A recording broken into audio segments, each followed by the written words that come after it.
this sets up everything. So this was Jack Dorsey when he was on with Joe Rogan the first time.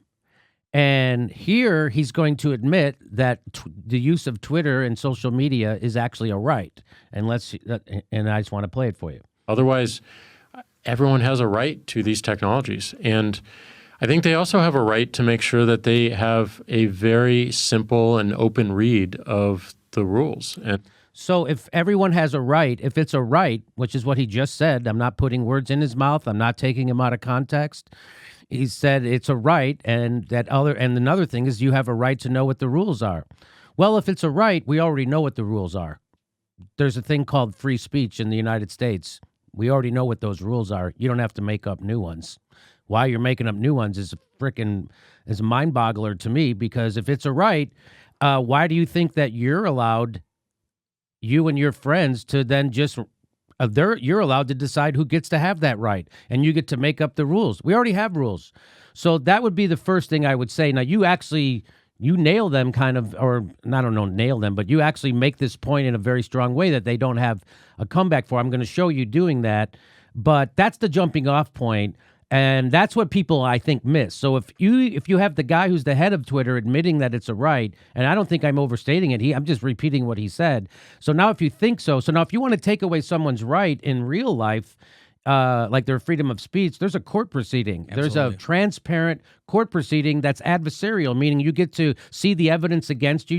You get to confront your accuser, and everyone gets to see it happen publicly, and you have an impartial judge. Or right? A jury of your peers. Or a jury of your peers. None of that. They just get to decide randomly in the middle of the night, whatever. Like Facebook Facebook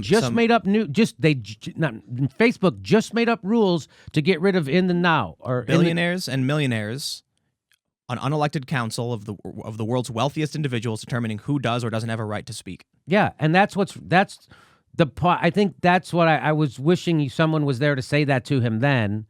And that's what I would say to Jack. And by the way, Jack Dorsey seems like he's acting in good faith. And if he could figure out a way to get this over with, he would. But there's no way to get this. The problem is there's no way to get this over with, because at the end of the day, Jack Dorsey, and as you point out, and his team of lawyers or whoever it is, they're unelected, unaccountable. They get to do whatever they want and make up the rules as they go. And if it's really a right, that shouldn't be allowed. But you know what I think it is? Because I made this video earlier, before we recorded. Twitter's losing users, and so they changed their metrics to make it look like they're gaining users. They're not. Their monthly users are down. Their daily users are up. All that really means, when daily users go up, it means the people who are already on the platform are using it more. Right. Monthly users going down means their user base is shrinking. Mm-hmm. So Jack the way, I wish I would have looked into this a little bit more before going on. Jack's probably thinking, how do we make more users come to the platform? He's talking about global users too. Yes. That means he doesn't care about American law. He cares about getting more users anywhere so his advertisers will come to the platform and make money. One of the challenges is, if the United States says we're going to regulate this platform, and you have to uphold free speech, and then all of a sudden a bunch of Nazis come in, well, the advertisers say, we don't care anymore, and there's no money for Twitter, and Twitter, gone. So I see him. He's in a rock and a hard place. Right. But at a certain point, I was on the Dave Rubin's show, and I said, at this point, maybe the government needs to come in with a sledgehammer simply because it's negatively impacting our culture and our elections. And I don't care about his profit. He has no right to user growth. I do have a right to influence my own elections. So maybe the sledgehammer needs to come down on them. So that's the point that people are missing, that once your private company now is affecting our culture or controlling it or influencing it, now it's in our public interest to regulate that businthat that's okay. That doesn't. By the way, the rules of capitalism weren't written by Jesus, right? People that somehow a free market exists in nature. No, markets are invented by guys who have shit to sell, and they need rules to protect themselves. That's a free market. There's no such fucking thing. That's just an idea that when economists use free market, it's not actually what normal people think a free market is. It's totally regulated free markets. That has nothing. The free is a misnomer. I'm sorry. I was going to say let's go back in time as far as possible to the first few transactions in the beginning of capitalism. The regulation was, if you lie to me when you sell me this, I'll come back and punch you in the face. There's a rule that was understood between cultures that you could trick someone and maybe get away with it, but there would always be some kind of ramification. Maybe you don't sell ever again. There's a cooperative system that works within the confines of understanding how the currency is transacted. Now, I lean a little bit more to the left on the issue. So I wanted to point this out earlier. When people refer to left and right, there's a cultural and an economic scale for left and right. And on both, I lean a little to the left. But economically, we need the government to step in. Absolutely. I believe the government supersedes the corporations, hands down. If you want to be a corporation, you get permission from the government for the obvious reason of someone's going to sell you, turpentine and tell you it's chocolate milk. Right. And then you die. Right. So obviously that's an extreme exaggeration. And all the laissez-faire capitalists are like, you're misrepresenting us. But no, we've seen the rivers burst into flames. We know why we need the rules in place.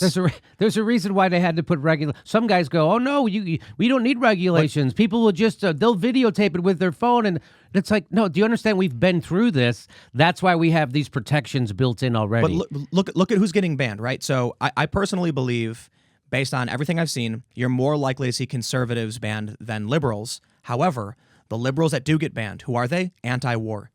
Activists from Occupy Wall Street were banned. Anti-war left banned. Yes, that's a great point, Tim. And I get smeared on the regular by these pro-war corporatists on Twitter, and there's no protection for me on there. Supporting the mainstream corporate Democrats. Yes. The people who are... And they lie. They just blatantly lie about me, and there's nothing I can do about it. Go ahead. There's a Reddit thread where it was a liberal Reddit thread, and they said anyone supporting Bernie... And then they put in parentheses, AKA Trump 2020, will be banned immediately. And, they would rather have. Look, I'm a moderate, and I believe you can have a moderate Democrat, a center-left Democrat, or even someone closer to Bernie, who's not going to be a pro-war corporatist, who's going to support the military-industrial complex, send troops on the ground into Venezuela and Syria and other countries, bomb Yemen, commando raids in Yemen. My biggest criticisms of Trump are he's pushing forward with the imperialist tactics of the presidents of yesteryear. He was a pretender. He pretended to be a non-interventionist. He just wants his own wars. They always do. He wants to get out of Afghanistan and Syria because they're not his wars, and he wants his own way. He wants to go into Iran, and he wants to go into Venezuela. He wants his own way. He's a psychopath just like the rest of them. And we're talking the mafia is the United States as usual. This is why I will freely admit Obama was one of the most charismatic presidents that, at least in my lifetime. Sure. But what did he do? He loaded a bunch of drones and bombed a bunch of military-age young men and then called them combatants. Yep. No, he was the Barack. If people, and I've said this on the show, if people knew what Barack Obama actually did, they would be screaming bloody murder. And because what he actually did led us right to Trump. When you don't prosecute, first of all, when you don't prosecute war criminals, that guarantees you're going to have more war crimes. Absolutely. Right now, the head of our CIA is a freaking a war criminal.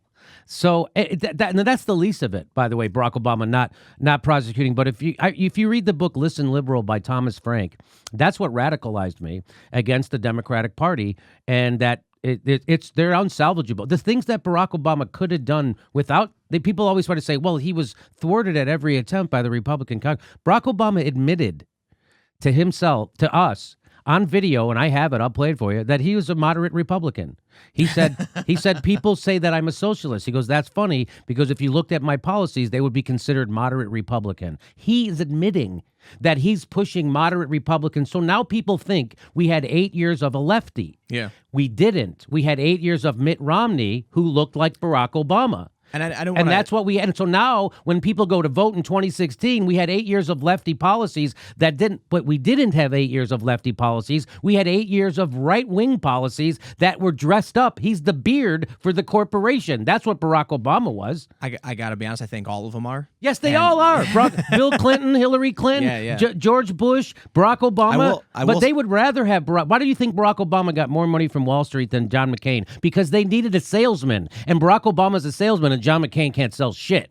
They loved Barack Obama. He did exactly everything they wanted. He made the banks bigger. He kicked everybody out of their houses. I'll say this. I am very critical of Alexandria Ocasio-Cortez.